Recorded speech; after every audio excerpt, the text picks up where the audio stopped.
And now it's time to get into what consumers have been saying about brands. We start with the social snapshot today. We're looking at the insurance industry and just how volatile social media sentiment can be towards a brand. We have Melanie from BrandsEye with us as usual. Mal, it's lovely to have you. What's the data telling us about this industry?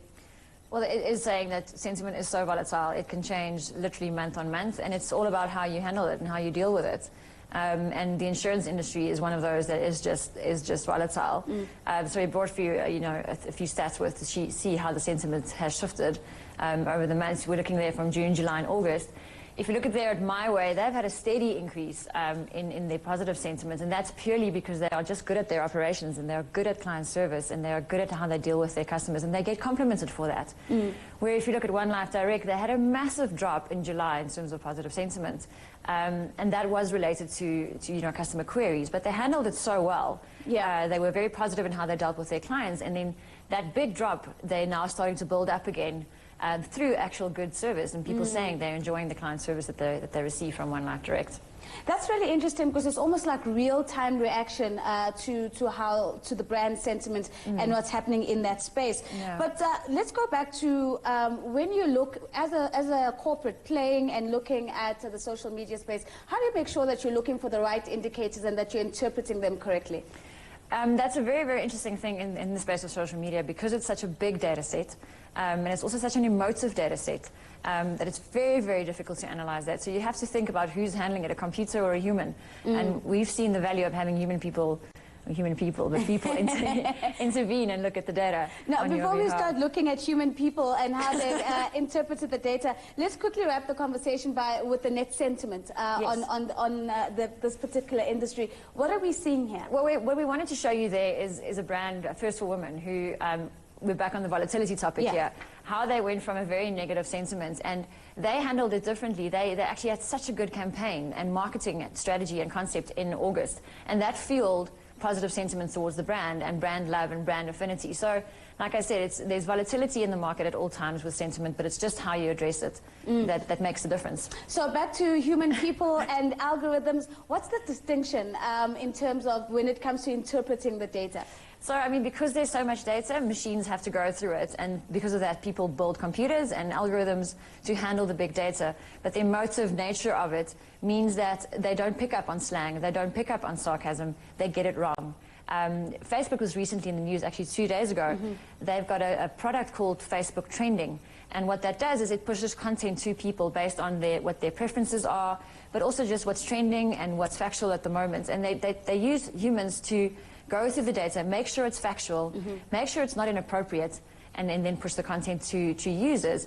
They then decided to fire this group of people and let the algorithm do that work, and the algorithm got it so badly wrong that they really started pushing really inappropriate and not factual data to their customer base. Well, let's pull up some of that data of human verified data versus what the algorithms find. This is quite interesting. This is a tweet from Sean Lukele.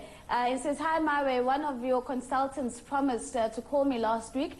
Read changes to my policy. I'm still waiting. Contact deets DM'd." And the algorithm thought that was a good thing? Yeah, we ran that through one of the most clever computers in the world built by IBM called Watson. We ran that through that computer, and it decided that it's positive. But as a human reading through that, you can see clearly that that's negative. So that's where they get it wrong. How big is the margin of error when it comes to algorithms sifting through big data to come up with the key messaging? Well, from what we've seen, it's anywhere between 30 and 40%, which means they're going to get 4 out of 10 wrong at any point in time.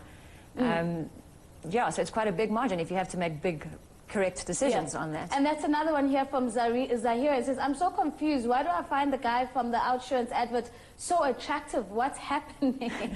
So obviously the algorithm, once again, one of the most clever computers, looked at that and this person's confused what's happening, and they see that as negative. But once again, as a human reading that, she's actually interacting positively. So there's quite a lot of work to be done around phraseology and sarcasm and some of the tongue-in-cheek things we say as humans. Well, let's turn our focus now to the trend of the week. So what's trending this week, Mel? one thing we picked up that was actually quite cute and interesting is a customer complaint that went through to MTN, and it kind of showed how to not deal with a customer complaint, and in the same breath, how to deal with something like that coming up. So we see Nick here saying that the service is so bad, and MTN then decided to respond with a GIF of a little girl rolling her eyes. Oh my goodness. Which is definitely not the way to respond, we think. But Cell C really cleverly jumped in on that opportunity to bring a customer over to their side by saying, we're happy to take your business and we're happy to look after you. Sure, that's a bit of a cheeky response as well, given the fact that the multiplier effect of social media. Definitely. I mean, it's so public, everyone can see it, and Cell C did quite well there, we thought. Absolutely. So this is one of the big conversations this week. Another one that was trending? Obviously, Pretoria Girls High, with the hair rules and regulations at school, was definitely trending. And we actually got some international recognition for the topic and the hashtags and the themes. As you can see there, big trend in the past week. And what I mean by the international is Solange Knowles actually jumped in and, And she has got such a beautiful afro. We're seeing her tweet. I think you are super rad, Zuleika Patel. Go on with your bad self, which is quite interesting. But again, it's an interesting conversation because we're not quite certain whether it's going to keep momentum. Oftentimes these issues burst and they're out and they surface. But do you think that this conversation is going to have legs? Because it seems to be a proxy for a bigger conversation in the country. I think, as always in South Africa, but people are calling for change in some way, shape or form. But unfortunately, it's not pulling against racism and all those things that we actually just want to get away from, I think, as a country. But let's see what happens. Well, let's see what happens. That's it for Business Tonight. Thank you for making the time to join us. A big thank you to Melanie Malherbe from BrandsEye for joining me for this segment. We're going to leave and wrap up the show now, but in a moment, CNBC Africa is back with the Money Manager. We'll see you same time next week.